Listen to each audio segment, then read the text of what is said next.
વાઘોડિયા તાલુકાના જયસિંહપુરા ગ્રામ પંચાયત હદની જગ્યામાં બન્યું ડમ્પિંગ યાર્ડ. રાત્રિ દરમિયાન અંધારાનો લાભ લઈ વેસ્ટેજ કચરો તેમજ એક્સપાયરી ડેટ થયેલી દવાનો વેચ નાખવામાં આવ્યો. જયસિંહપુરા ગામના સરપંચની જાણ બહાર રાત્રિ દરમિયાન કોઈ અજાણ્યા લોકો દ્વારા 20 થી વધુ ડમ્પર ભરીને કચરો નાખવામાં આવ્યો. દવાની ઉત્પાદન કરતી ફાર્માસ્યુટિકલ કંપની દ્વારા એક્સપાયરી ડેટ વાળી દવાની બોટલ, ટેબ્લેટ, ઇન્જેક્શન જેવી દવાઓ નાખી પ્રદૂષણ ફેલાવવામાં આવી રહ્યું છે. ગુજરાત પોલ્યુશન કંટ્રોલ બોર્ડને ખુલ્લો પડકાર આપતી ફાર્માસ્યુટિકલ કંપની દ્વારા પ્રદૂષણ કરવામાં આવી રહ્યું છે.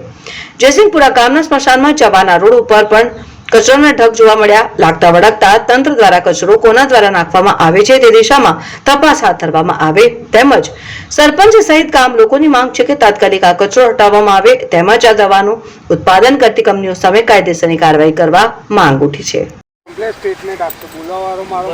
જયસિંહપુરા પંચાયતની જગ્યા છે. આવ્યા પંચાયતની ને એટલે મતલબમાં જયસિંહપુરામાં લાગે છે.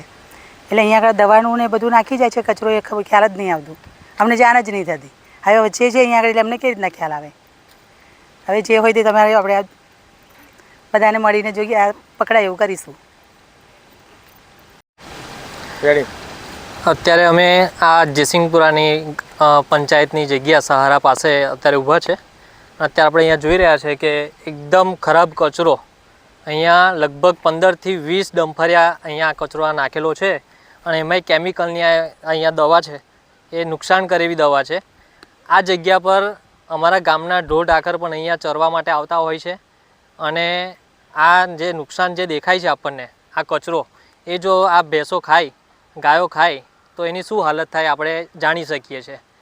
થોડા સમય પહેલાં અહીંયા પાયોનિયરની બાજુમાં પણ આવી જ રીતે આવો ઢગલો નાખેલો હતો કચરાનો, દવાઓનો, અને એમાં ત્યાં બ્લાસ્ટ થયું હતું અને બહુ જાનહાનિ થઈ હતી.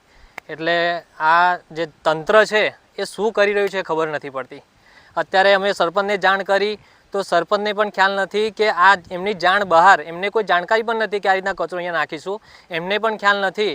અને આ રીતના અહીંયા આગળ આ રીતના નુકસાન કરી રહ્યા છે. તો અમે ખાસ ગ્રામજનો બધા અહીંયા ભેગા થયા છે. સરપંચશ્રી પણ અત્યારે ઉપસ્થિત છે.